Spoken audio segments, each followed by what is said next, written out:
Olá, o meu nome é Bruno Marcelos e hoje vamos dar seguimento ao nosso trabalhinho, de pequenas aulas, pequenas explicações sobre saúde suplementar.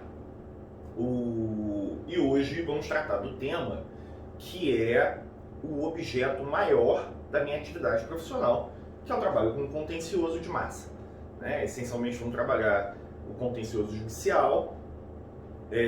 Grande parte do que vai passar aqui também se enquadra para o contencioso administrativo, mas me parece que o desafio de 2021 vai ser, ou vai continuar, pelo contencioso judicial em razão das matérias aí que a gente vai tratar.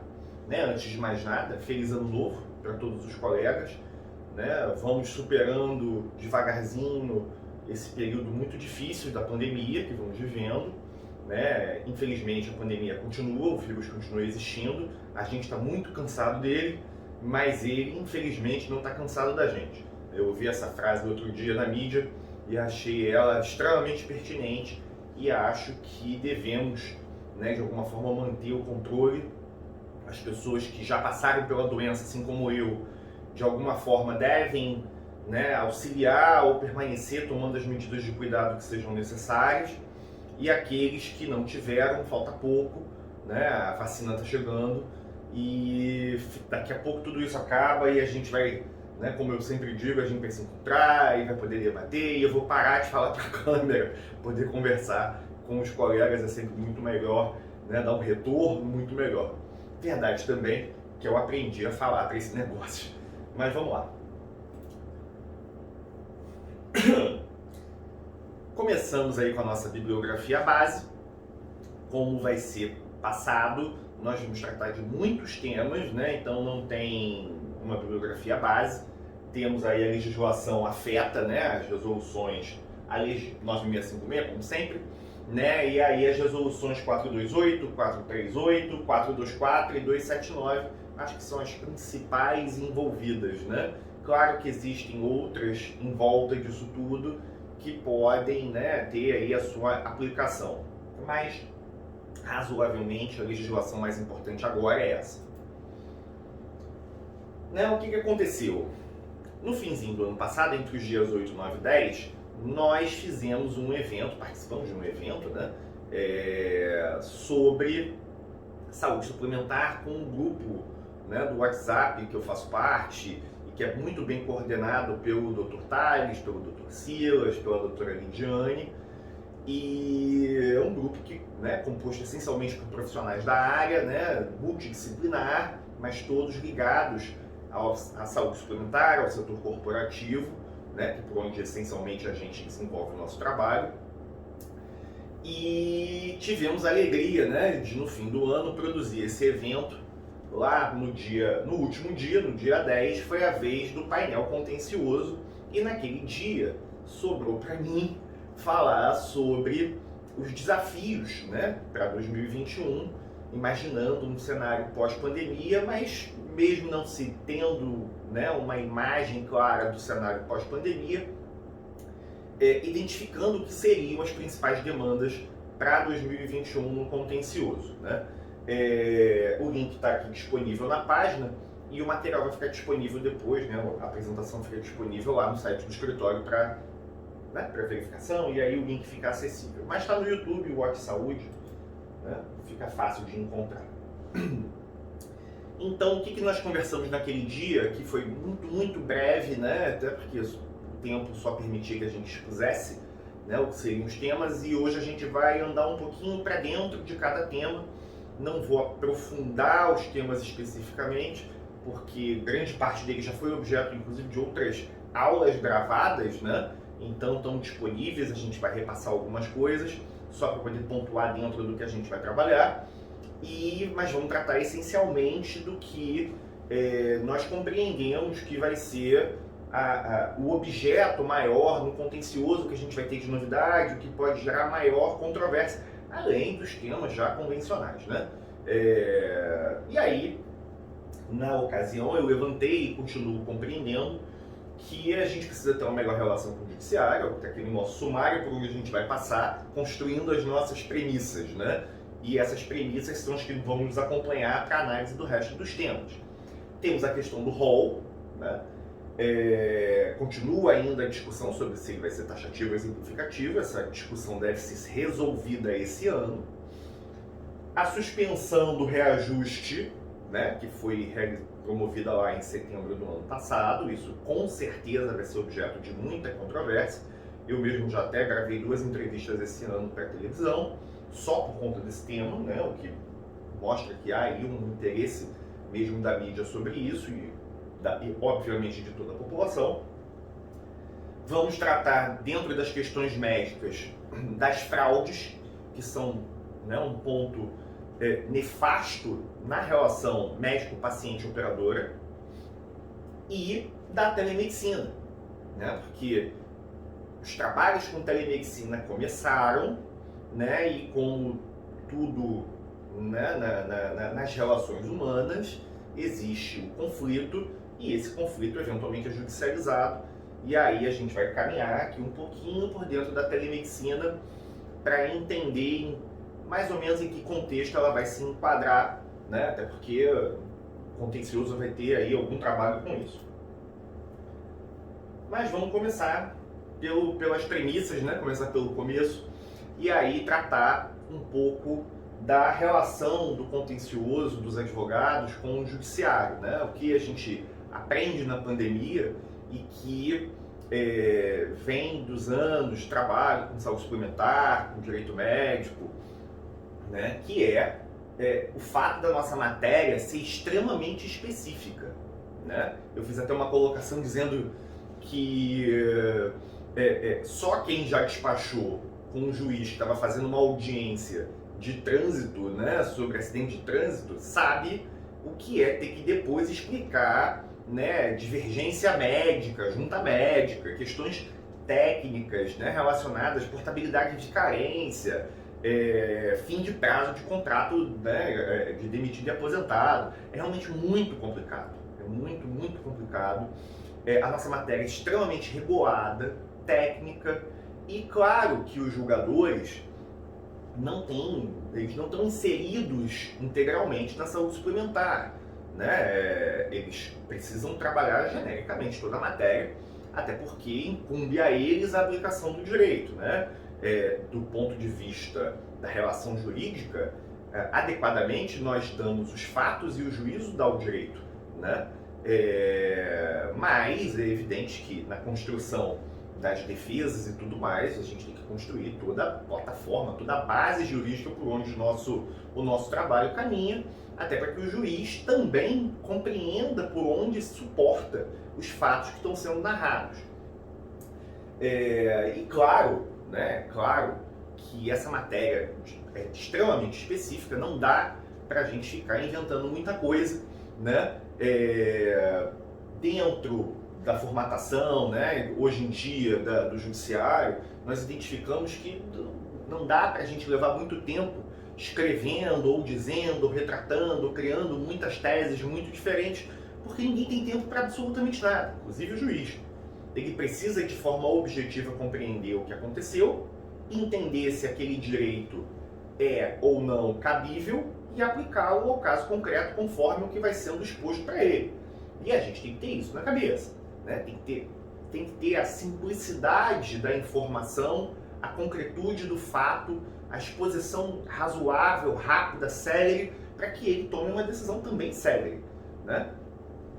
E dentro desse aspecto, a gente tem que compreender 2 situações que são muito importantes. Quando a gente está diante da saúde suplementar, a primeira coisa que tem que vir na nossa cabeça é saúde, a segunda saúde e a terceira saúde também. Ah, mas quem vai ao judiciário, no fim, né, de tudo, busca uma reparação financeira, uma composição monetária, né, financeira, receber dinheiro. Parece que é uma premissa regra, mas quando a gente está diante da saúde suplementar, não. Aqui a premissa central é a saúde. Então, quando nós passamos a avaliar e expor os fatos ao julgador com a premissa saúde na cabeça, você começa a ter uma visão uma visão global da questão. Não dá para imaginar simplesmente o não. Não dá para criar o beco sem saída. É preciso que o beneficiário tem uma saída para a saúde. A composição, a indenização, dependendo da circunstância, ela não é cabível. Por quê? Porque você está encontrando uma saída para o objeto central de uma demanda. Qual é? A saúde. Então, essa é a avaliação que tem que ser demonstrada. Se o beneficiário tem um problema porque o contrato de trabalho dele acabou e ele está chegando ao fim do contrato, ele tem... Que opção que ele tem? Ah, não, acabou, é regular o seu cancelamento, adeus. É regular o seu cancelamento, adeus. Mas ele não tem opção nenhuma. Ele não pode fazer portabilidade, ele não pode contratar um plano de saúde. Se ele está numa emergência hospitalar, ele dá entrada e a operadora nega aquele atendimento porque ele está em emergência, o que aconteceu naquela situação? Olha, ele deu entrada em emergência, foi garantido às 12 horas pela Consul 13, no curso daquela internação daquela internação em emergência, ele foi estabilizado e ele não apresenta mais risco iminente de morte ou lesão, né, grave e irreparável a curto prazo. Ele está estável, ele pode ser transferido. Voltam as cláusulas de carência, ele pode ser transferido para leito SUS ou permanecer pagando pela conta hospitalar. Faz parte do contrato. A gente tem que parar de pensar que transferir para o SUS é igual assinar sentença de morte. É difícil, a gente tem que passar a exigir saúde pública de qualidade e não descumprimento de regra contratual. Isso é tudo muito complicado, eu compreendo, né? Entendo perfeitamente tudo isso. Nada é simples, absolutamente nada, principalmente no contencioso. Então vamos começar com um dos grandes temas, né, que já vem sendo acompanhados há algum tempo e que pode alterar o paradigma da saúde suplementar como um todo, né, que é a questão do rol.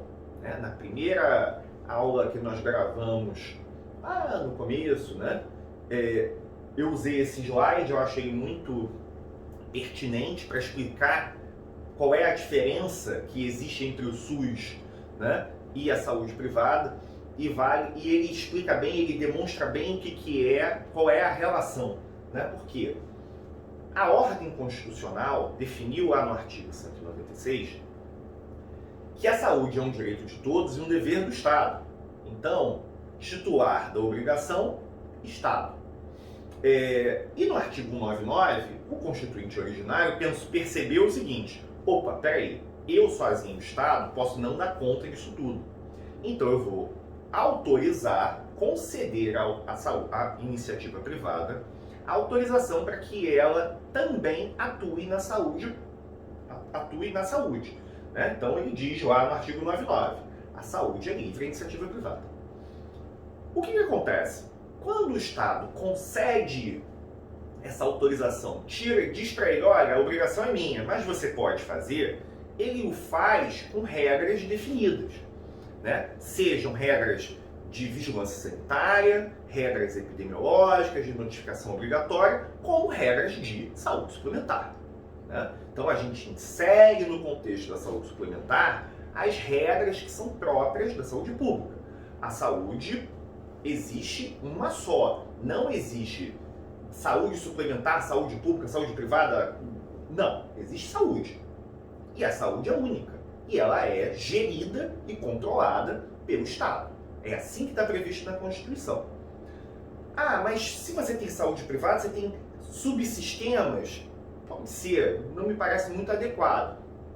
O que você tem, na verdade, é uma estratégia pública de saúde que diz o seguinte: se você não tem plano de saúde, se você não está na saúde suplementar, se você não vai arcar com atendimento privado, o seu atendimento é integral pelo SUS.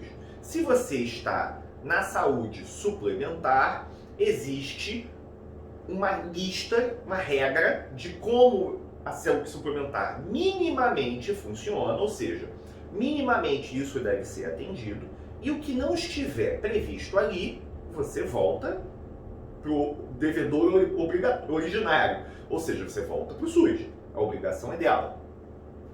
Então essa situação mostra que existe uma saúde no Brasil e existem estratégias públicas pensadas de acordo com o que é disponível. É evidente que quando a Agência Nacional de Saúde Suplementar cria, né, as suas medidas regulatórias baseadas nas estratégias do Ministério da Saúde, ela o faz conhecendo o setor de saúde suplementar. O Ministério da Saúde diz, lança para a agência a regra geral da saúde pública e ela vai criando, se adequando a essa regra, fomentando o mercado para cá ou para lá, que é parte do seu papel, né? Além de, evidentemente, fomentar a concorrência. Então, o que acontece, né? Aqui eu acho que está bem demonstrado. Quando você olha para a imagem do Brasil, você enxerga o quê?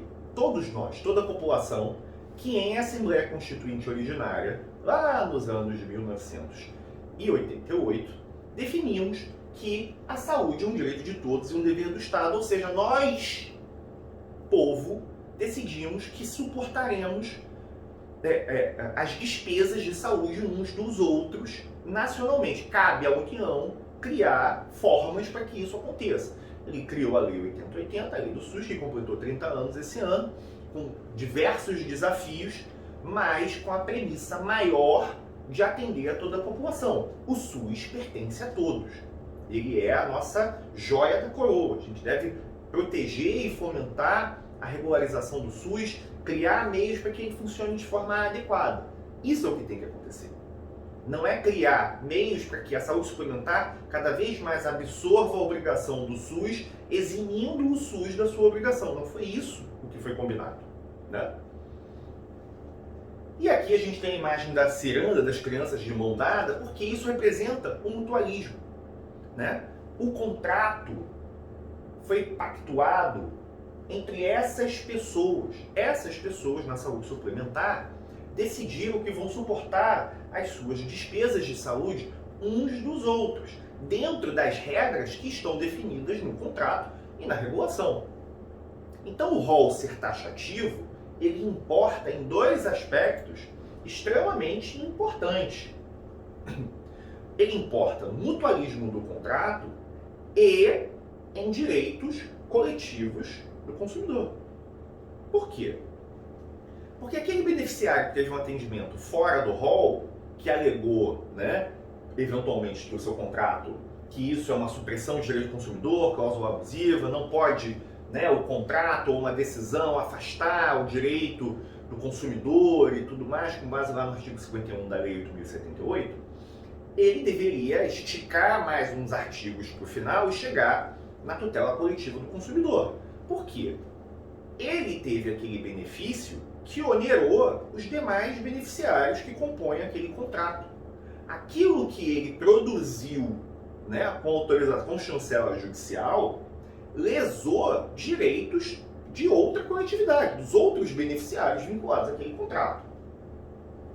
Por quê? Porque os outros não anuíram com aquilo. Ah, mas se expressamente todos tivessem anuído por escrito, dizendo que aquilo é daquela forma. Ok, a operadora teria precificado a inclusão daquela cobertura excepcional.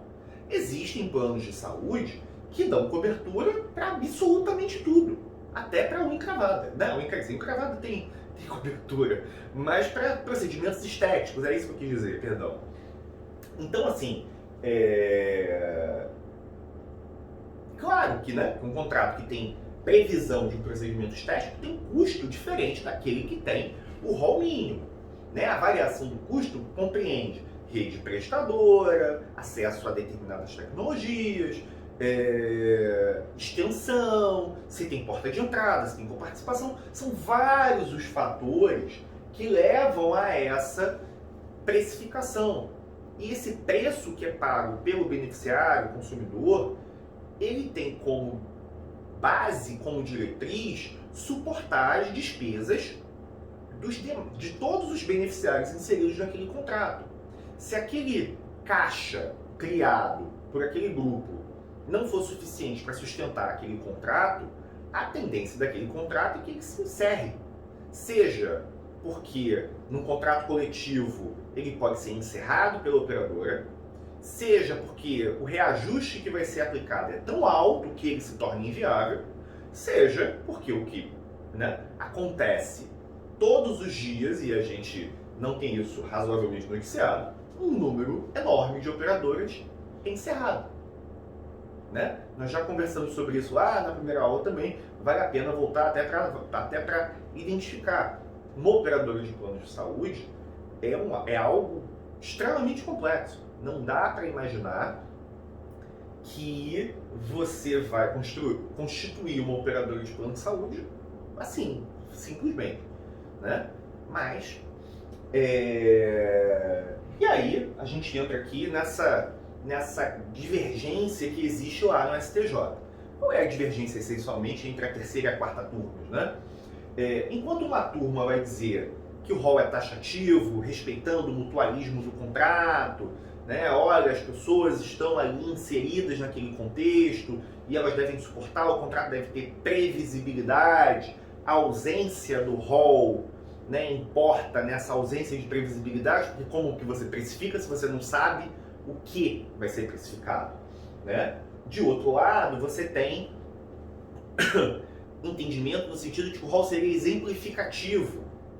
Ou seja, por quê? Porque você não poderia suprimir um direito do consumidor. Você não pode afastar o direito à saúde. Né? A Constituição fala, o artigo 5º fala em direito à vida, mas o direito à saúde não existe. O direito à vida não existe sem o direito à saúde. Então eles são umbilicalmente ligados.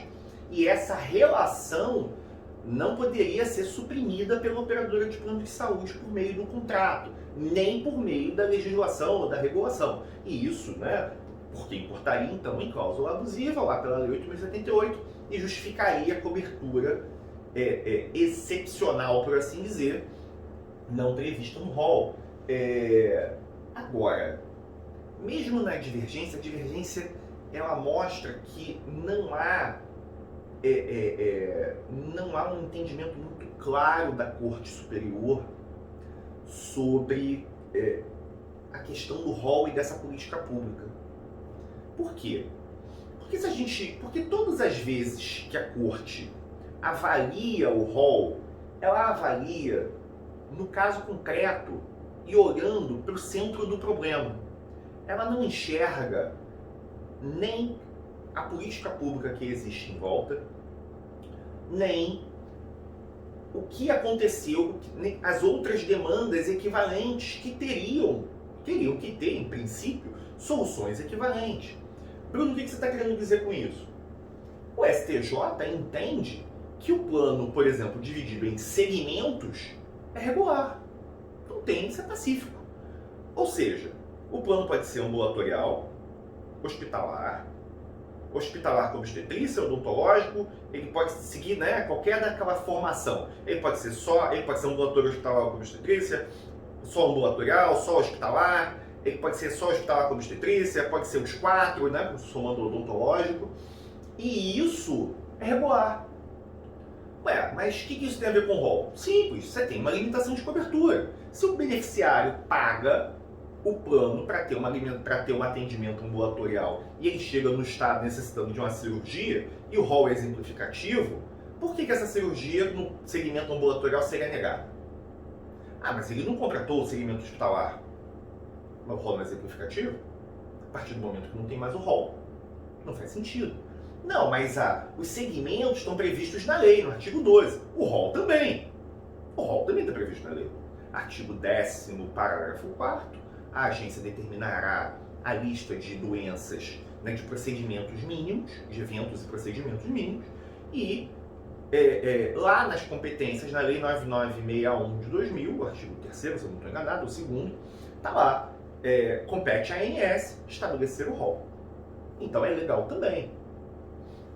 Outro exemplo, você pode, a coparticipação para internação psiquiátrica teve julgamento agora, anteontem, dizendo que é legal a cobrança de coparticipação na internação psiquiátrica superior a 30 dias. Ué, mas você não está limitando o direito do consumidor? Não está gerando um limitador, uma forma de obstar aquele atendimento? Então, assim, compreenda. A questão, evidentemente, não é simples. Existem N outros argumentos em torno disso. mas falta coerência no conjunto decisório. Não dá para decidir uma coisa e não decidir a outra. Não dá para ser incoerente. Para determinar que o rol exemplificativo, na minha singela e unilateral posição, ele teria que dizer que o artigo 12 da Lei 9.656 é ilegal. Porque suprime o direito do consumidor com base no 51 do Código de Defesa do Consumidor. E aí? Como é? Como fica? Né? Não é tão simples assim. Me parece, né, e aí a gente vai entrar nesse aspecto, que posso estar enganado, né? Mas o que pacificaria essa relação, né, que criaria um ponto de equilíbrio dentro desse aspecto problemático do rol, seria a alteração ou a revisão do processo de atualização do próprio rol. Por quê? Hoje o rol é atualizado a cada 2 anos, né? Nós estamos na RN 428 de 2017. O processo de atualização do rol está atrasado, né? Nós sabemos que ele está atrasado. Ele está atrasado não só por conta da pandemia, ele está atrasado efetivamente, né? Porque de 2017 para 2019 seriam os 2 anos para sair um rol em 2020, né? Logo no início, na virada ali para 2020. Não aconteceu. Veio a pandemia, tudo parou e aí a gente já sabe o que aconteceu. Mas isso expõe uma morosidade não aceita pelo próprio Poder Judiciário. Por quê? Porque determinadas tecnologias surgem, deveriam ser incorporadas de forma mais séria porque possuem pertinência técnica e relação custo-benefício, atendem os critérios, e não são porque nós precisamos dos 2 anos, né, para cumprir o calendário e tudo mais, para todo o rol. Né? E aí, esse processo de regulamentação do rol, ele tem a sua necessária morosidade, necessária revisão. E isso passa por uma série de aspectos técnicos que, evidentemente, nós que somos operadores do direito, não temos total acesso, nem compreensão técnica para justificar ou para alegar se esse ou aquele tempo de avaliação é ou não suficiente. Isso cabe a quem de direito da área técnica, né, que é responsável por esse processo. Cabe para nós que somos operadores do direito a crítica sobre o tempo necessário para a atualização adequada do rol. Compreenda, alterar a forma de atualização do rol não é justificativa para balbúrdia, para a criação de meios ou termos que justificariam que qualquer coisa ingresse no rol de hoje para amanhã, que seja alterado de forma imediata, sem que haja um critério técnico. Não pode ser feito assim. A ANS evidentemente não o faria, até porque, além de extremamente responsável, ela aplica análise de impacto regulatório. Né? Então isso tem que passar por um processo de avaliação com análise de impacto regulatório para entender se o mercado tem a capacidade de absorver uma possível alteração. O que a gente vai fazer aqui agora é explicar como é o processo de alteração do rol. E a partir daí, né, quem for da área técnica, por favor, né, tome uma iniciativa, encaminhe uma minuta de projeto para a agência, converse com os pares e busque aí uma solução, porque nos parece, né, avaliando o conjunto de decisões, não só do STJ, mas dos tribunais por todo o país, e aí, nesse aspecto, eu posso falar de cadeira, porque conheço quase todos, tenho decisões em quase todos, e em quase todos os tribunais o problema é o mesmo. Quando a gente está diante de uma situação não rol, você tem um medicamento que foi aprovado, por exemplo, foi aprovado pela Anvisa, já foi aprovado pelo Conitec, já foi avaliado em notas técnicas, mas não foi incorporado no rol.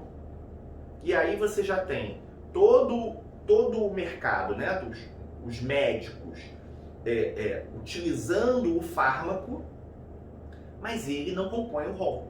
Né, querendo utilizar o fármaco porque ele dá uma relação de cura melhor ao paciente, uma sobrevida, ele resolve o problema de uma forma mais adequada e ele não está incluído. Ah, Bruno, mas isso importa também em custo? Sim, foi o que eu falei. Né? Presume-se que foi feita a análise custo-benefício. Né? Um paciente que passa a utilizar um fármaco novo que é melhor e tudo mais, esse fármaco ele tem que demonstrar, o fato dele ser mais caro do que o referência não significa que ele no seu custo final importe numa despesa maior. Evidentemente, um medicamento mais novo que tem um resultado melhor traz uma perspectiva melhor e mais célere de cura e do ponto de vista exclusivamente financeiro, economicamente pode ser melhor para a operadora que tem a despesa, porque a tendência é que o beneficiário se restabeleça mais rápido. E a despesa cessa com ela. Mas isso tudo, novamente, não cabe a mim, né? Que sou meramente um operador do direito, graças a Deus. Então vamos lá. Né? O processo de atualização do rol é feito com base na Resolução Normativa 439. Né? A resolução tem lá diversos aspectos sobre como isso acontece e ela traz no seu artigo 4º a diretriz, eu quis anotar, que é para mostrar exatamente o que nós começamos a falar, né, ali atrás. A agência se pauta por um conjunto de estratégias de política pública para a saúde. Né? Não tem duas saúdes, tem uma só, e ela tem dentro do seu escopo a saúde suplementar. Né? Então aí, olha lá. O processo de atualização compreende a defesa do interesse público, né, de modo, a defesa do interesse público na assistência suplementar à saúde, de modo a contribuir para o desenvolvimento das ações de saúde no país. Ou seja, olha, quando você tem lugares como São Paulo, aqui, o Rio de Janeiro, que tem alta concentração de operadores, as estratégias públicas de saúde são dirigidas para as outras pessoas, mas compreendendo que em determinadas áreas você tem uma maior concentração, menor concentração de pessoas com planos de saúde. E aí você gera uma estratégia geral compreendendo isso. Em lugares onde você tem, né, menor quantitativo de operadoras, elas são mais pulverizadas, você tem outra estratégia produzida pelo gestor local para atendimento dessa população de acordo com a necessidade. Então está tudo aqui inserido. É uma saúde só.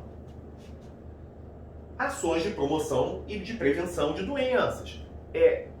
A atualização do rol busca o que o novo contrato, a nova ideia de saúde suplementar visa identificar. A saúde suplementar, o contrato de saúde suplementar como gestão de saúde, acompanhamento, prevenção de doenças. Não interessa nem para o beneficiário nem para o operador a doença. Interessa a manutenção, a prevenção, o controle.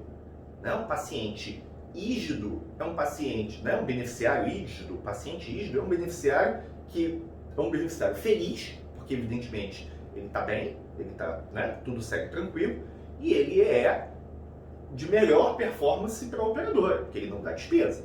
Né? Então, as ações de prevenção são importantíssimas. Alinhamento, botei até em vermelho, com as políticas nacionais de saúde. Olha aí, né? Uma saúde alinhada. Todo mundo tem que seguir o mesmo caminho. O ministro da Saúde, quando faz o plano geral, ele olha para o mapa do Brasil, ele olha para os segmentos, para as macro e micro regiões, né? E desenvolve uma política para o país inteiro. A agência puxa essa política. Os gestores estaduais e municipais identificam esse mapeamento e seguem com suas políticas para atenção básica, para atenção primária, para atenção hospitalar, para alta complexidade, tudo passa por aqui. Né? Utilização dos princípios de avaliação de tecnologias em saúde, né? Um novo equipamento, um novo material. Então você tem cirurgia robótica, antigamente você teve cirurgia por vídeo, e as inovações vão surgindo, telemedicina, vão surgindo e precisam ser incorporadas de forma a garantir segurança. Não basta dizer que alguém lá em Xangai inventou um aparelho que é capaz de, sei lá, de fazer crescer cabelo, entendeu? Em quem tem doença no couro cabeludo e aí vamos incorporar. Não, não é assim. Né? As coisas devem ser feitas da forma adequada, com avaliação técnica, né? A gente tem que entender que o que existe fora do país, para incorporar no nosso país, deve ser avaliado pela Anvisa, deve ser avaliado para incorporar na saúde suplementar pela Anvisa com a ANS, com o Conitec eventualmente. Nós precisamos, no Brasil, garantir a segurança daquilo que veio para cá.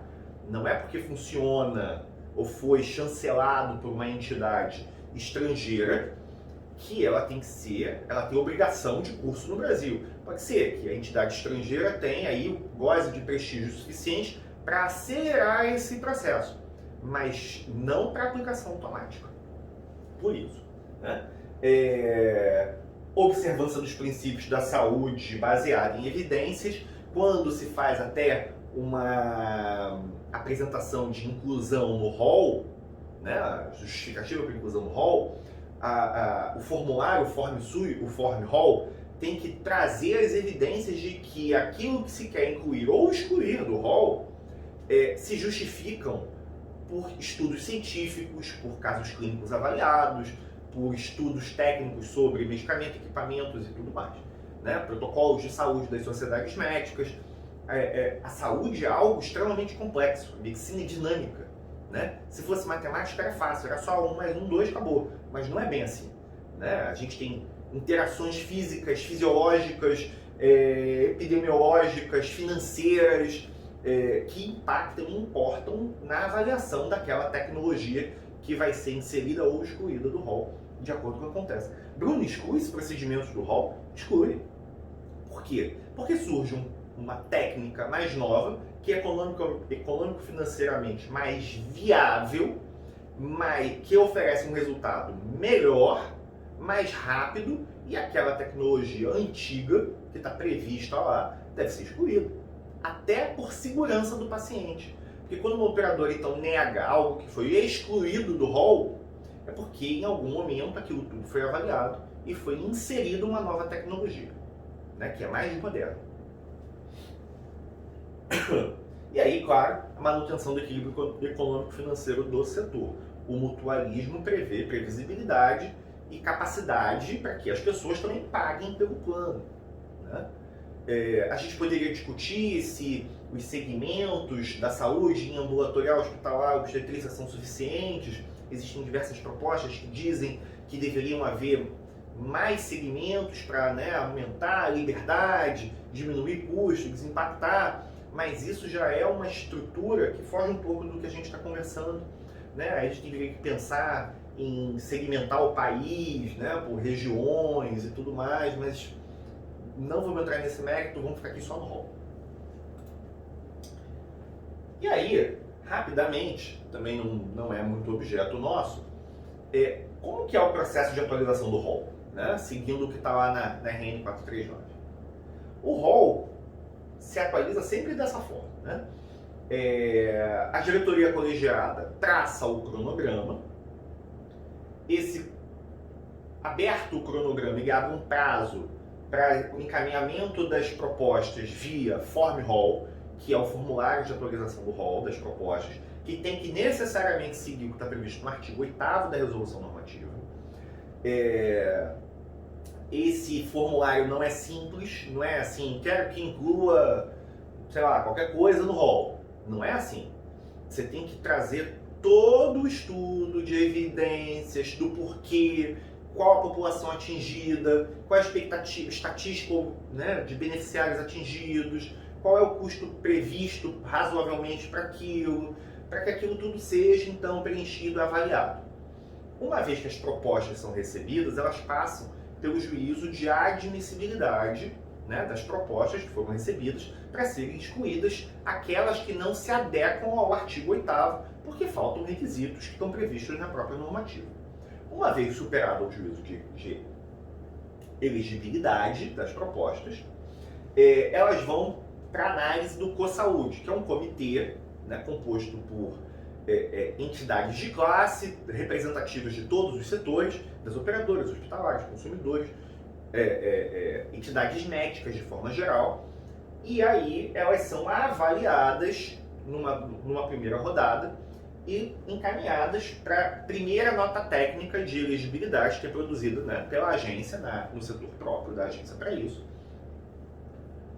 Uma vez que essa nota técnica é liberada, a diretoria colegiada então avalia e aprova. Aprovada a nota técnica, ela volta para o COSaúde, o Comitê de Saúde, que tem os seus grupos de trabalho, são os GTs.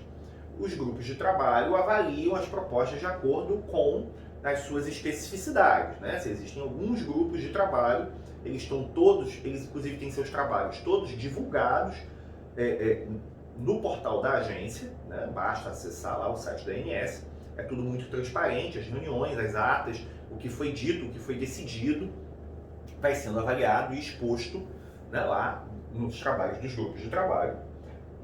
Ultrapassada essa fase, né, o órgão responsável pela agência produz a minuta da resolução normativa com as alterações que foram propostas naquele período.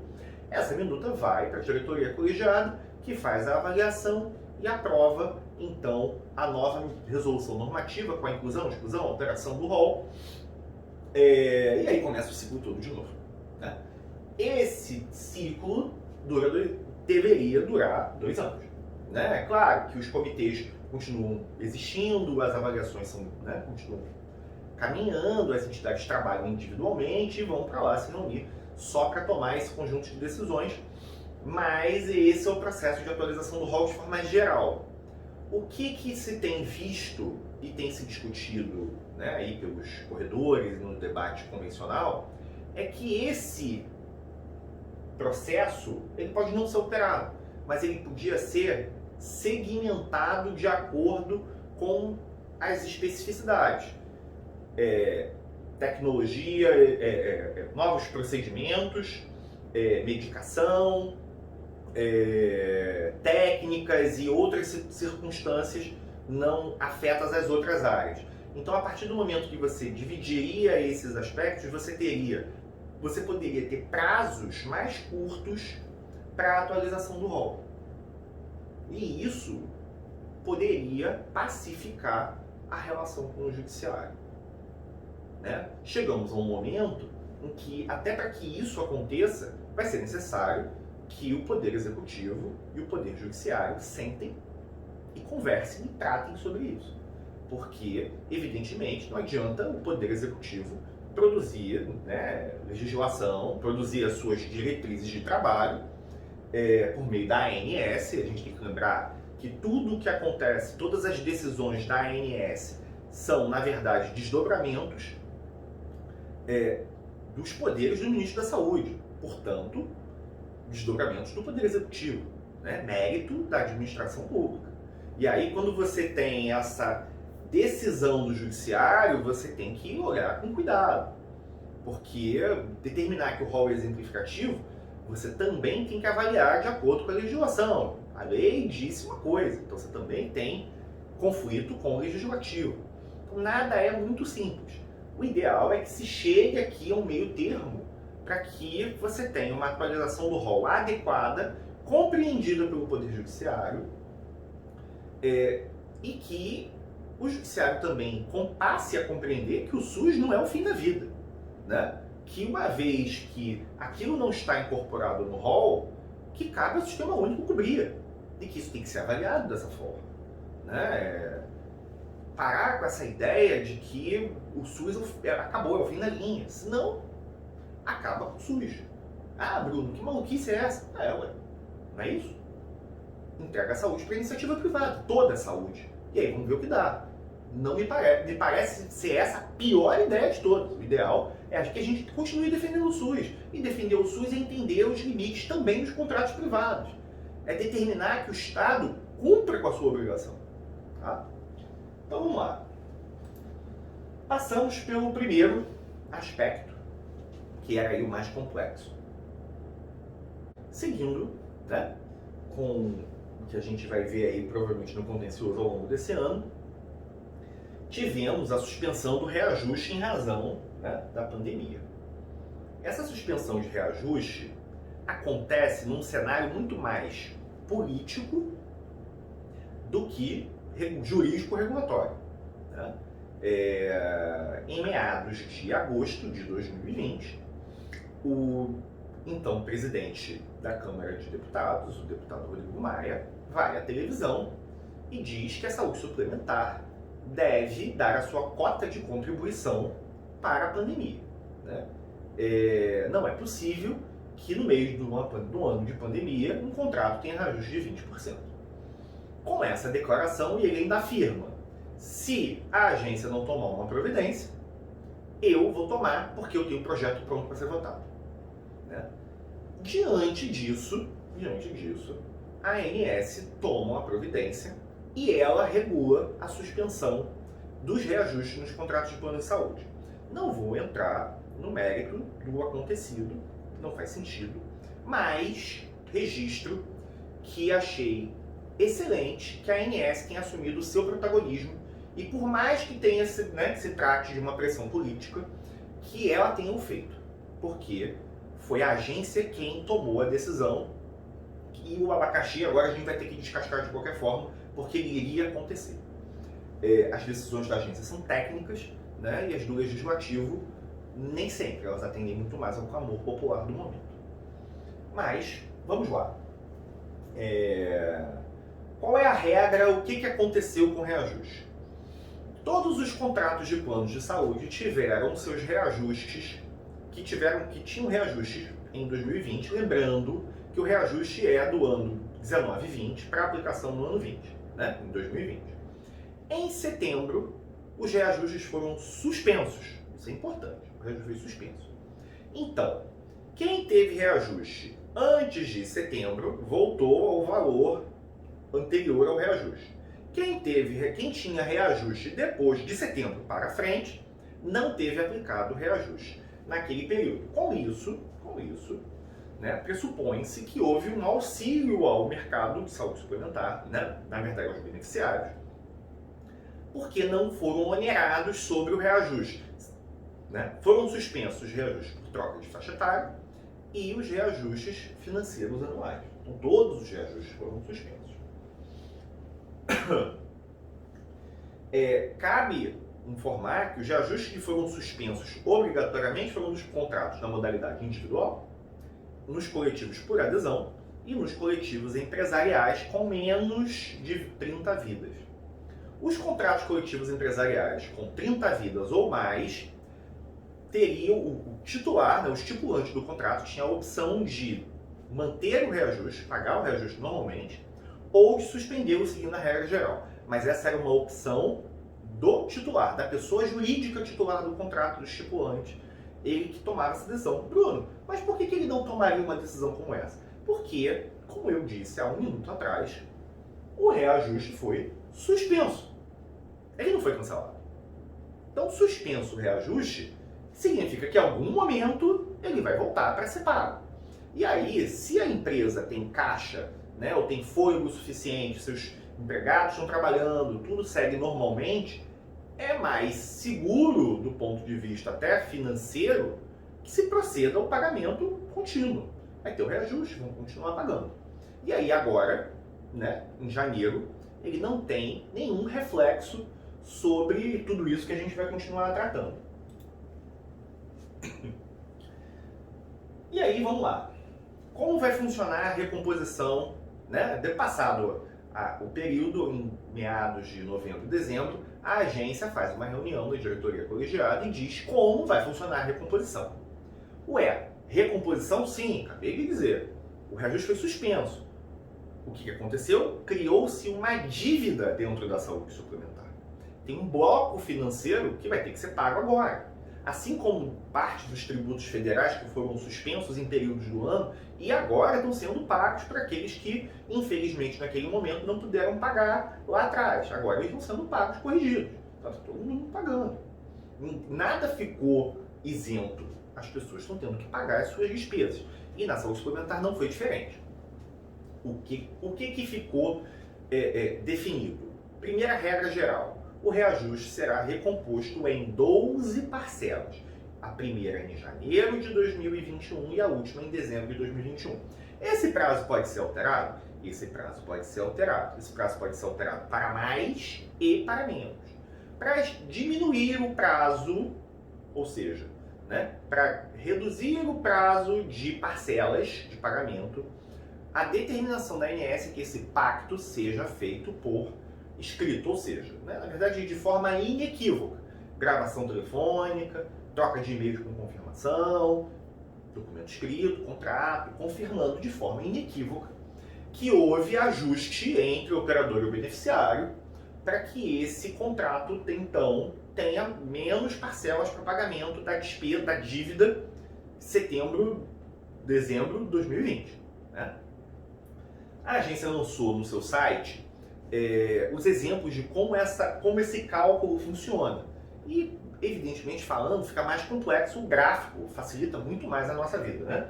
Ele aqui trouxe, até para facilitar, ele trouxe 2 exemplos, a gente vai apresentar os 2 e eles servem para todos os contratos. Né? Um plano de saúde na modalidade individual ou grupo familiar teve reajuste, ficou suspenso, com reajuste suspenso por 8 meses, porque não houve aplicação do reajuste dentro do prazo previsto pela norma. Se esse contrato, por exemplo, custasse R$100 sem reajuste, houve o reajuste fixado foi de 8,14% para os planos individuais. Diante da falta do reajuste, ele deixou de pagar 8,14 vezes 8, que não o número de meses, ou seja, ele deixou de pagar um pedaço desse contrato, R$64, R$65, e agora, em janeiro de 2021, ele tem que pagar, de janeiro a dezembro, 12 parcelas de R$5,43. Como que funciona essa composição? No boleto vai estar escrito lá, valor da mensalidade com reajuste, ou seja, volta o reajuste. Então, em janeiro, a mensalidade, R$108,14. No boleto tem que estar descrito parcela 1 de 12 sobre reajuste 2020, R$5,43. E aí, o total desse plano, né, que teve aqui, que era de R$100, passou a ser R$113,57. Se olhar assim por alto, por essa matemática objetiva, você diria que nesse contrato teve um reajuste equivalente a 13% e não a 8%. Né? Porque você vai ter que pagar esse período para trás. Não faça essa conta, vai dar errado. Porque o que a gente está falando aqui é de recomposição de valor não pago e não de reajuste. Tá? É um erro crasso fazer uma conta considerando isso. Né? E nós que somos do consciencioso sabemos o risco de falar palavras soltas e de usar expressões perigosas. Aqui o que tem é recomposição de valores, é pagamento de dívida, não reajuste. O exemplo 2, ele é mais gravoso, por quê? Ele entende que nesse ano, né, teria um reajuste por troca de faixa etária fixado em 20%. Né? E aí, considerando, ele deu aqui 4 meses só de suspensão no reajuste por faixa etária, porque evidentemente senão ia dar um valor gigantesco. Até acho que teria que ter registrado um valor que fosse mais próximo, que os reajustes de faixa etária geralmente são um pouco maiores do que 20%. Mas vamos lá. No nosso exemplo, ele fez exatamente a mesma coisa. Ele aplicou o 8,4, deu a parcelinha de R$5,43, aí ele foi e aplicou o reajuste por faixa etária, só que ele aplicou de setembro e dezembro. Setembro, tudo no mesmo dezembro. Então, 4 meses, ele pegou os 4, multiplicou o valor, né, encontrado lá, R$21, dividiu por 12, e aí ele fez a mesma coisa. Ele lançou valor da mensalidade atualizada, lançou parcela da recomposição, e deu o valor total, R$142,41 aqui no nosso exemplo. Então, o que acontece? Isso vai acontecer esse ano. Essa questão é extremamente polêmica, né? Eu cheguei a comentar, só esse ano, nem virou ano, eu já tinha dado uma entrevista, depois virou ano, eu dei outra entrevista sobre isso. E essa questão, ela tem que se tomar muito cuidado, porque a primeira pergunta que as pessoas estão fazendo é o seguinte: esse reajuste é legal? Isso está acontecendo é regular? É regular. É plenamente regular, né? Ah, Bruno, mas então aquela decisão de suspender o reajuste pode não ter sido tão acertada porque você criou uma bola de neve que você paga agora. É o que parece. É o que parece. Se deixasse o contrato seguir seu fluxo natural, eventualmente agora nós estaríamos só tratando, né, da recomposição do reajuste de 2021 com um valor menor, uma avaliação mais técnica, mais objetiva sobre isso, discutindo se o valor é muito, se é pouco, porque na verdade esse reajuste que a gente está discutindo do ano passado, que foi suspenso, ele é de 2019 e 2020, não tinha pandemia.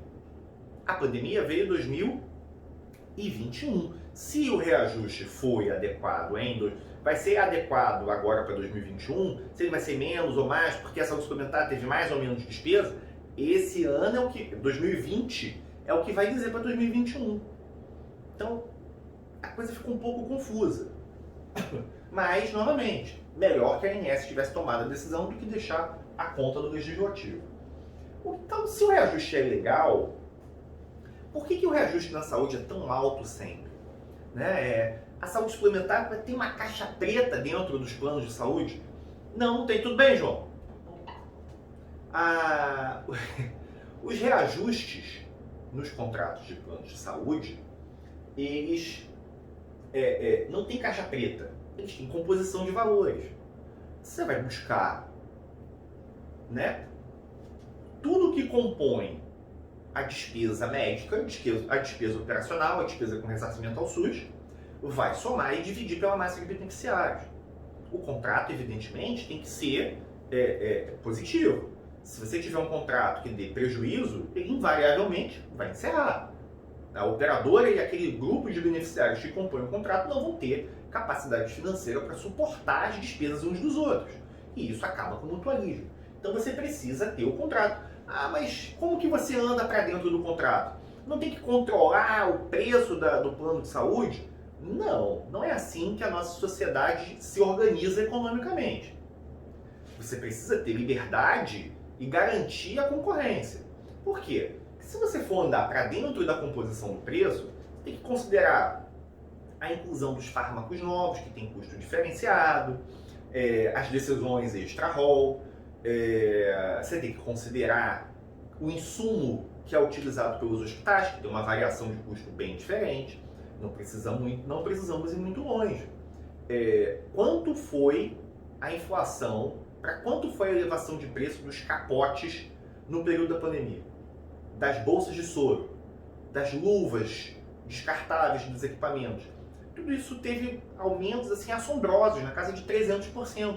Isso compõe preço, isso compõe despesa hospitalar. Se compõe despesa hospitalar, compõe custo da saúde suplementar.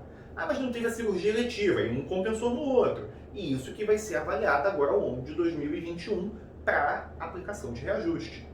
A gente não precisa nem ir muito longe. Apesar de não se balizar essencialmente por índice de preço ao consumidor, ao mercado, se você for olhar a inflação medida pelo IPCA amplo, que compõe o preço geral, geralmente ela é metade do que é o IPCA Saúde, que mede só a inflação médica. Só a inflação do custo médico. A inflação do custo médico, via de regra, é extremamente superior. A saúde custa muito mais caro do que o custo convencional. Mas para isso você tem várias situações, até inclusive a alta do dólar. A gente está aí com o dólar batendo um recorde. E esse dólar elevado, ele, no que toca a questão de saúde, ele é nocivo à sociedade. Por quê? Porque quando você tem... Porque grande parte dos insumos são importados. E eles são importados a dólar.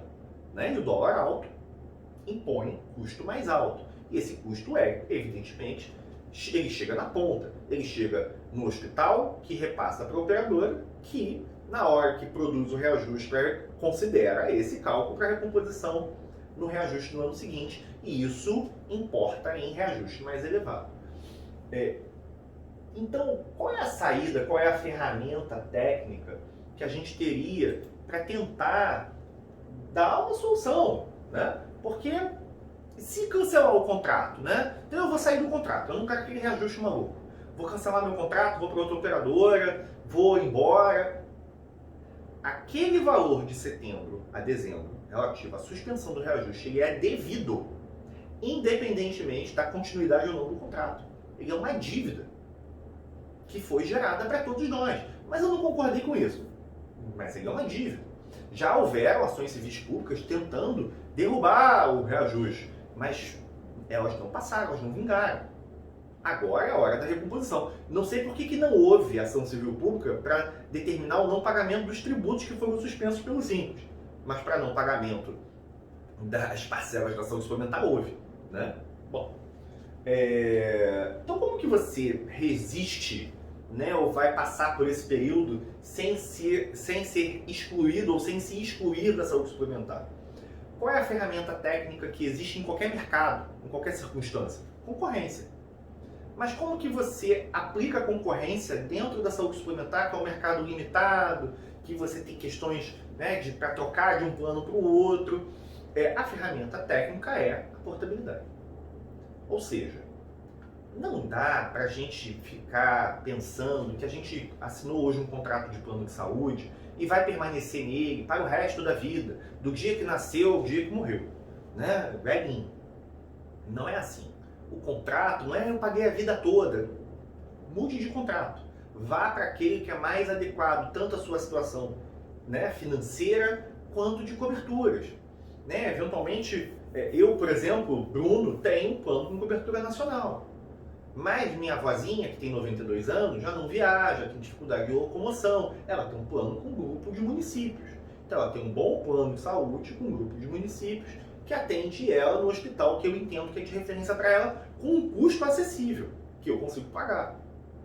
Né? Eu já tenho um plano nacional, viajo por aí, tô, né, trocando de estado toda hora para resolver outras coisas, para dar andamento ao trabalho.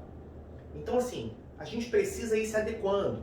A agência, quando lançou a RN 438, que trata aí da portabilidade, e a gente vai conversar um pouco sobre isso, ela usou um termo que eu acho que o mercado não recebeu bem. Ela disse que você não faz portabilidade do seu telefone, você faz portabilidade do seu plano de saúde.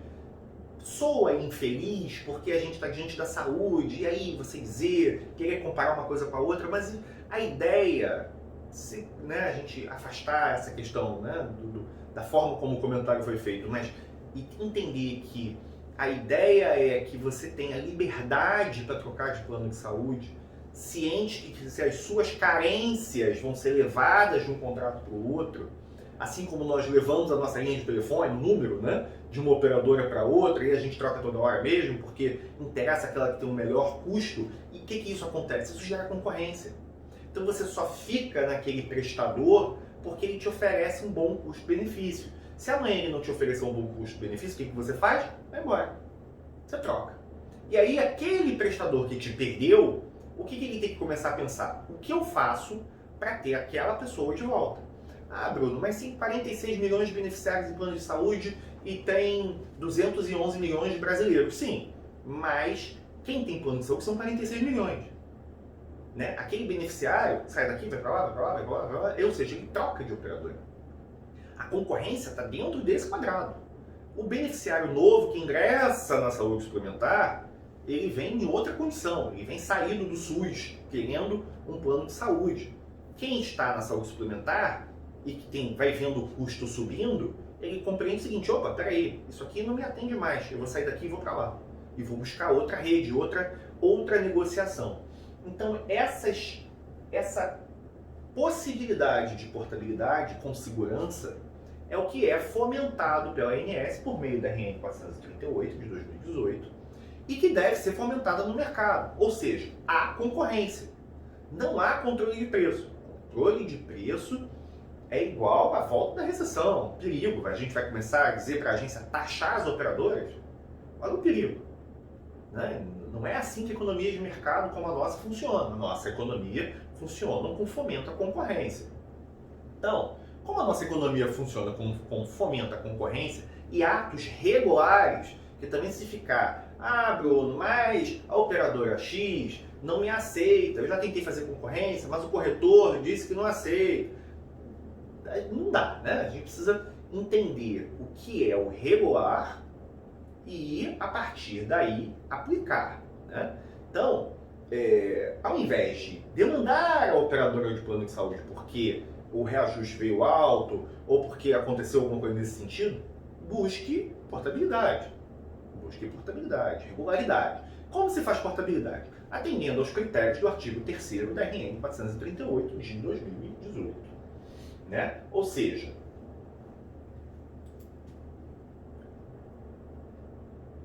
devem estar preenchidos os requisitos da norma. Vínculo na origem, adimplência na origem, cumprido o prazo de permanência para a primeira portabilidade, 2 anos ou 3 anos se tiver CPT, e da segunda portabilidade em diante, 1 ano ou 2 anos se houver cobertura não prevista no segmento. Né? Era ambulatorial e foi para o hospitalar, por exemplo. O plano tem que ser regulado, e tem que ter equivalência de preço, né? Considerando o módulo de portabilidade do INSS. Eu não vou ficar perdendo muito tempo com portabilidade, vou remetê-los à aula sobre carências. Que a aula sobre carências, nós esgotamos o tema carência, eu falei sobre tudo, né? Então não faz sentido ter que ficar repetindo tudo de novo. O que importa aqui, né? Portabilidade se faz desse jeito, você vai ali e aí vem aqui no guia.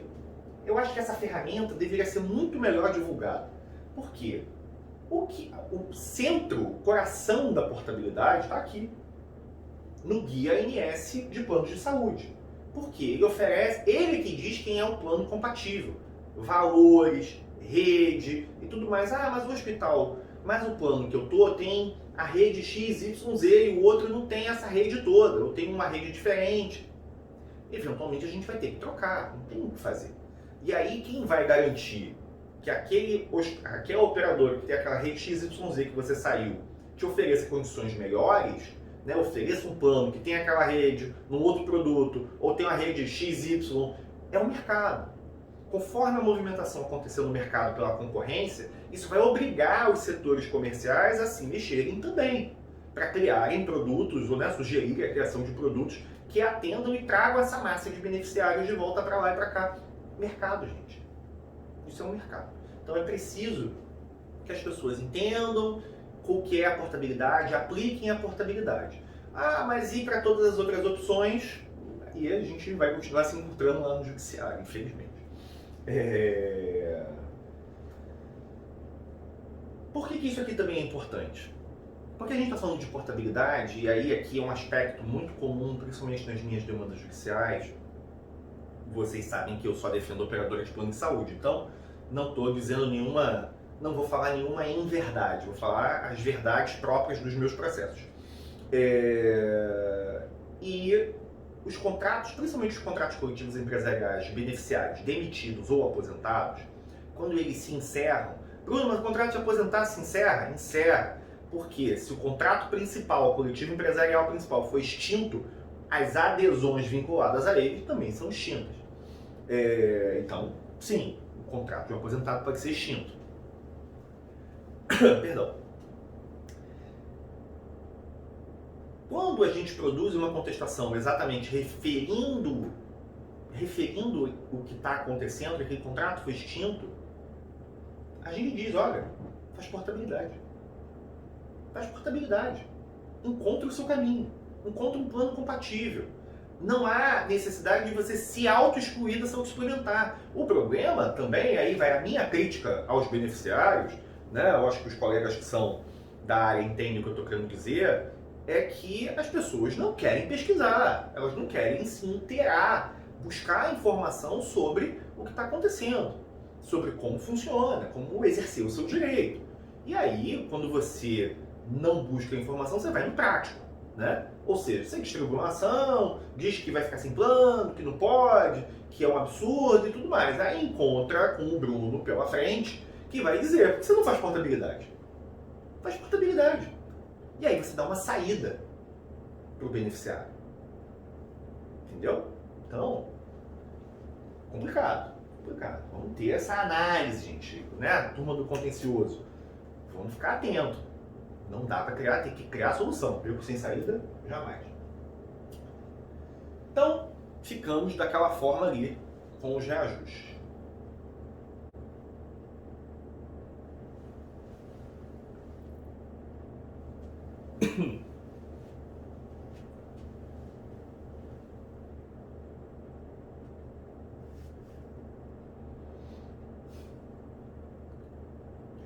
Outro tema que foi colocado, né, lá na nossa reunião do ano passado foi a questão das fraudes médicas e a junta médica.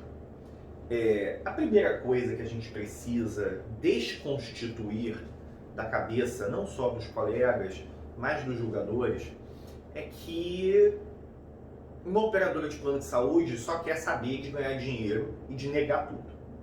Né? É mentira. Né? A gente tem que pensar na regularidade. A gente precisa trabalhar considerando o que é previsto na lei e o que é regular. Evidentemente que existem bons e maus empresários e bons e maus profissionais. Né? Existem bons médicos e existem médicos de qualidade duvidosa. Em todas as carreiras, a crítica é geral, né? Inclusive advogados, isso aí é fato. Mas o que a gente tem visto, e eu vi razoavelmente bastante esse ano que passou, e acho que vai se desdobrar para o ano que vem, são as fraudes para a saúde. Médicos que pedem, Bruno, mas isso já foi muito tema, já aconteceu muito, mas está voltando. Médicos que pedem materiais que são excedentes, mas assim, muito excedentes. Tem um caso que o beneficiário precisa de uma cirurgia na coluna cervical. A coluna cervical tem 7 segmentos, só 5 são operáveis, e ele fez o código, né, para 10 segmentos. Como? Eu vou operar 2 vezes no mesmo lugar? Não faz sentido. Então, a gente está falando disso, né? Da evidência da divergência. E aí, quando você tem as auditorias hospitalares, as auditorias das operadoras que identificam esses procedimentos e notificam os médicos dizendo, olha, tem alguma coisa errada aqui, você tem certeza que é isso mesmo? E eles instauram junta médica, você está diante de um ato extremamente irregular que deve ser fomentado. Porque você está dizendo o seguinte, olha, eu que sou médico também aqui na operadora, vi que o senhor solicitou um procedimento que não faz nenhum sentido, ou então que é inadequado aos exames, inadequado ao paciente. Então, se o senhor não concordar comigo, nós vamos nomear um desempatador, alguém que não tem relação nem contigo nem comigo e que vai criar uma solução, vai decidir em favor do paciente. Em qualquer circunstância, será em favor do paciente, porque é a saúde dele. Né? Cirurgias, né, como essas de coluna que a gente acabou de colocar, podem arrebentar a vida de alguém. Eu mesmo tenho 6 parafusos na coluna. Passei 2 anos para me recuperar da cirurgia. Então, assim, e o meu procedimento foi extremamente adequado, bem feito. E aí eu fico imaginando, né, esses beneficiários que passam por uma situação como essa, que vão ao judiciário, porque confiam nos seus médicos, eles fazem solicitações estapafúrdias, né, existe todo um trabalho para exatamente desconstituir isso, inclusive com junta médica, e apesar disso tudo, o juiz, né, olha e diz assim, não, mas o médico assistente disse que é para fazer, se ele disse que é para fazer, bota na frente. Mas é a autonomia do paciente em relação à vontade da operadora, vamos fazer. E a saúde desse beneficiário? Que foi ludibriado, porque evidentemente aquele procedimento foi mal conduzido. A gente tem que acabar com essa unilateralidade do médico assistente. Eu sou filho de médicos, posso falar com tranquilidade. Não tenho receio nem de dizer isso. A gente precisa ter respeito ético pelo colega. Os médicos têm que ter esse respeito ético pelo colega e também compreender, assim como nós advogados, que nós não sabemos tudo. Né? E o outro colega pode ter feito uma observação que é pertinente, que é conservadora, que é adequada ao caso, que pode estar atualizada em relação àquela técnica ou aquele instrumento, aquela forma de conduzir que ele eventualmente sempre fez. Eu sempre operei desse jeito, começando daqui, passando para lá e descendo por aqui. Mas surgiu uma técnica nova que é muito melhor, que diz, se você vier de cima para baixo, dá certo, é mais seguro, mais rápido e mais eficiente. E mais barato, eventualmente. Então, a junta médica tem esse pressuposto de garantir o melhor para o paciente, segurança do paciente. Do ponto de vista ético,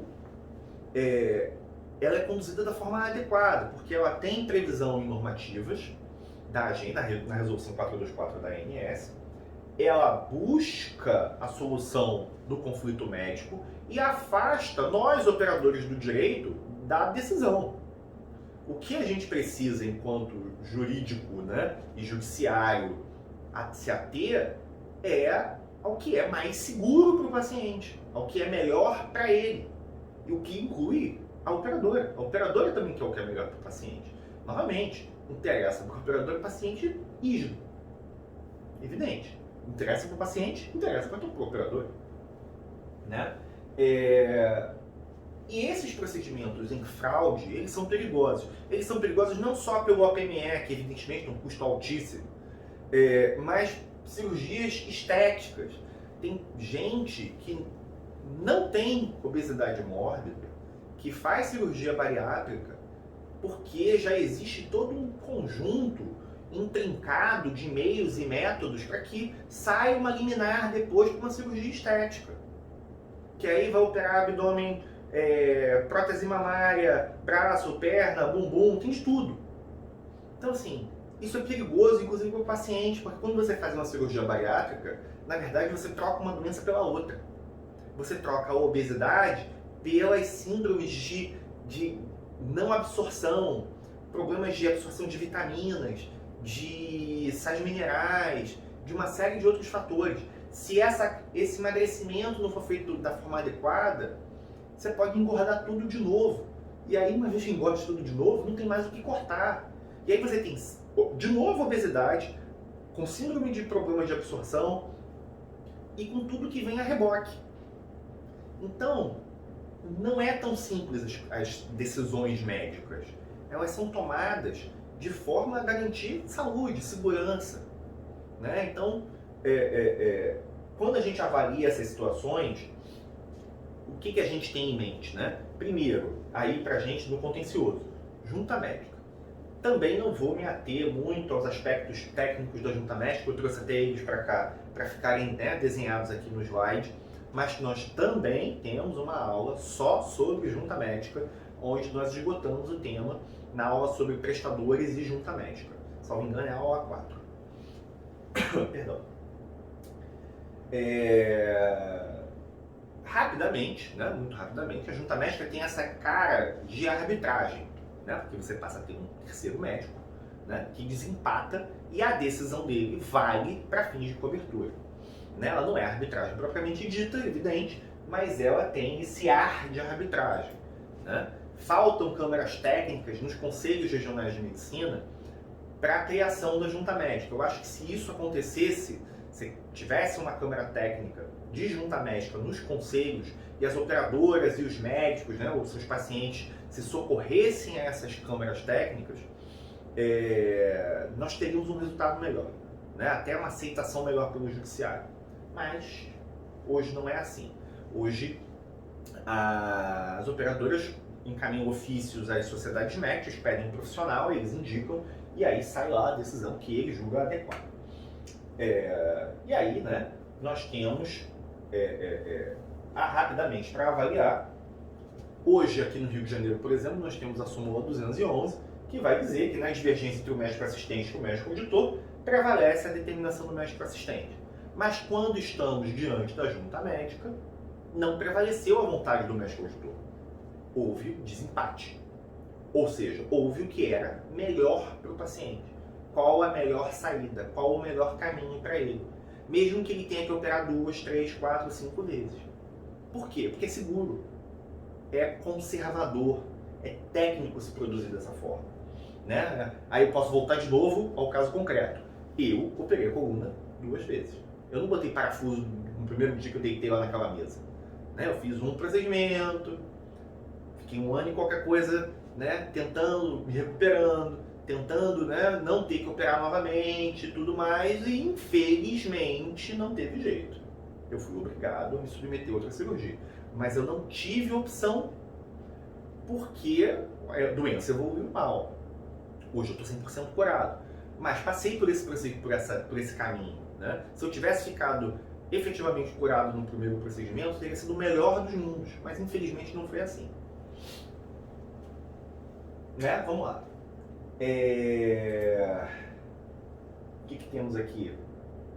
Sim, eu trouxe aqui eu trouxe o enunciado 24 do CNJ, né, da Jornada de Saúde do CNJ, mas podia ter trazido o 18 também. Porque o 24, ele diz que, havendo junta médica, né, ou junta odontológica, o juiz deve se atentar à decisão da junta.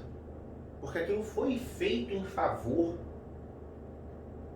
do beneficiário. Foi feito em favor do paciente.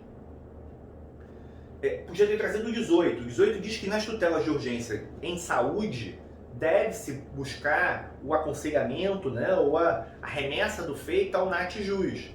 Então, se o senhor julgador, o doutor julgador, está sentado na sua cadeira e recebe uma demanda que tem junta médica, por favor, mande para o NATJUS.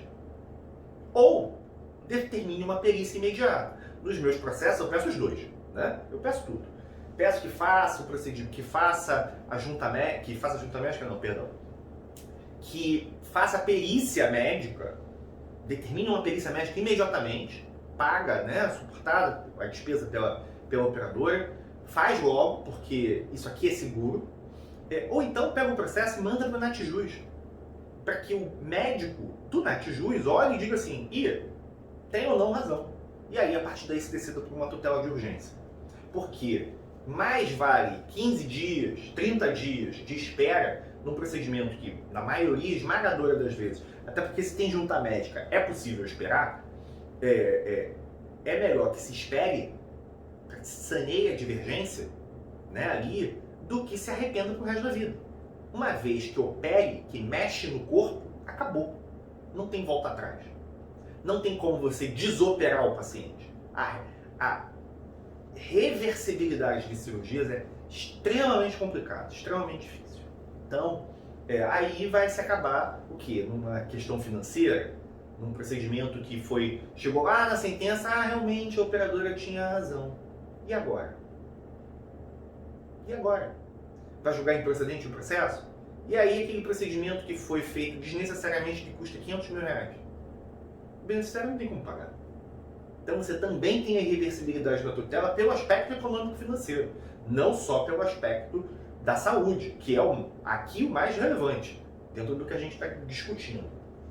Então, é necessário que os colegas, que a gente quando está no contencioso, olhe para o processo, né, em situações como essa e busque não simplesmente, não, olha, mas teve divergência, a junta médica disse que não, é não e acabou, o juiz, diz que não e ponto final. Não. Vai lá, nomeia agora, imediatamente um perito, encaminha para o NATJUS, resolve, olha, confirma o que eu estou dizendo, é seguro para o paciente, né? Então esse é o caminho. Por fim, mas não menos importante, sobre os grandes temas desse ano, eu vou tratar dele aqui bem timidamente, porque não sei, não tenho a real dimensão de qual vai ser a sua os reais problemas decorrentes disso, pelo menos até hoje, 6 de janeiro de 2021, eu não recebi nenhuma demanda sobre telemedicina, ainda, né? Como eu disse lá no começo, aonde há relação humana, existe conflito, né? E aí o conflito, na maioria das vezes, se encerra no Poder Judiciário. Temos aqui o que? A telemedicina regulamentada no curso da pandemia, a telesaúde, a teleconsulta principalmente, né? Porque a telemedicina, de forma genérica, ela já existe há alguns anos, ela já foi regulamentada com uma série de restrições pelo CFM, que limitou efetivamente o uso da ferramenta, uma série de preocupações técnicas, né, que se justificam lá pelo CFM. E veio o curso da pandemia, a necessidade de atendimento à distância, até por conta do risco maior de contágio, da não movimentação de pessoas, e ela foi emergencialmente regulamentada pelo Ministério da Saúde, de alguma forma chancelada lá também pelo Conselho Federal de Medicina. Veio o Legislativo e disse o seguinte: olha, eu vou regulamentar a telemedicina. complicado, né? Porque se nós temos um órgão de fiscalização, né, do trabalho, né, que é o Conselho Federal de Medicina, que responde por desdobramento dos poderes do presidente da República e tal, que é a fiscalização do trabalho, por que o Legislativo vai regulamentar a telemedicina? Não faz muito sentido. Cabe sim, o que efetivamente caminhou, dizer que a telemedicina deve ser autorizada, que é autorizado o curso, que vai funcionar nos seus segmentos e tal, e que cabe ao Conselho Federal de Medicina, que foi o que foi decidido, regulamentar no período pós-pandemia como a telemedicina vai dar continuidade. Ela é uma realidade praticamente imutável na nossa sociedade. Né? As pessoas já se adaptaram à telemedicina, usam com regularidade e, evidentemente, que hoje desaprovar a telemedicina seria aí um retrocesso. O que a gente precisa é ter cuidado, é ter avaliação de protocolos médicos sobre como se usa a telemedicina, quem regula a telemedicina, qual o protocolo para atendimento, né? Que áreas da saúde podem ter telemedicina. Né? O Conselho Regional de Medicina aqui do Rio já regulamentou a telemedicina no âmbito do Estado.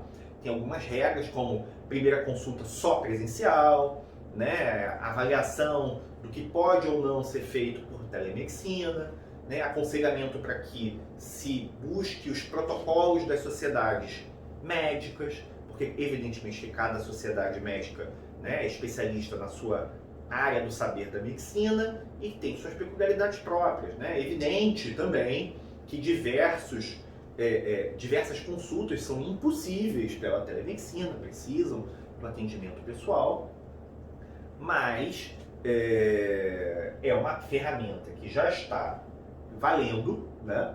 E que pode gerar algum conflito médico no ano que vem. O que a gente tem aqui no contencioso que se atentar? Boas práticas. Né? Se a telemedicina foi aprovada adequadamente, se a ferramenta, né, de transmissão de vídeo era adequada, se ela tinha um streaming, né, uma velocidade de utilização razoável, se o prontuário, né, foi registrado da forma adequada, se houve gravação com consentimento, se os dados trocados foram regulares, né, com base também na LGPD.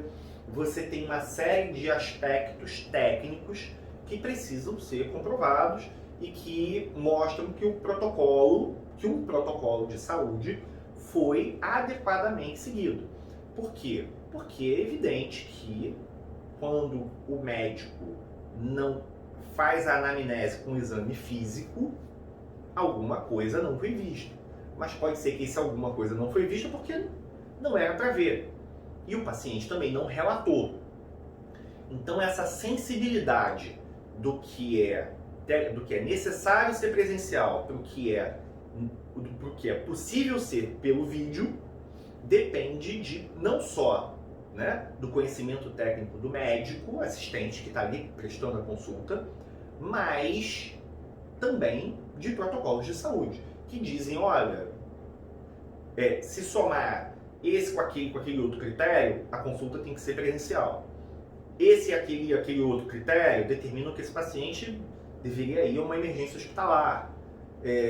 Então essas avaliações, na teleconsulta principalmente, precisam ter protocolos bem elucidados para que, né, no futuro, na ocorrência do conflito, nós que somos do contencioso tenhamos aí as ferramentas adequadas até para a defesa dos interesses dos médicos e das operadoras, porque quem advoga para a operadora, no frigir dos ovos, advoga para toda a cadeia, né? Tanto para o hospital, quanto para o médico, quanto para todo mundo. Se um for condenado, a gente é condenado no pacote. Então, a gente defende conduta mesmo. Então, minha gente, muito obrigado, né? Espero que a gente tenha aí esclarecido pontos relevantes para 2021. Temos um ano muito desafiador pela frente e de muito trabalho, tá bom? Precisando de alguma coisa, tendo alguma dúvida, manda uma mensagem, inclusive sugestões de temas. Eu ando um pouco sem tempo, mas também sem criatividade, preciso de ajuda. Se vocês tiverem algum tema ou então quiserem participar comigo, Vai ser um prazer a gente dividir aí algum tema, alguma informação. Um abraço a todos e se cuidem.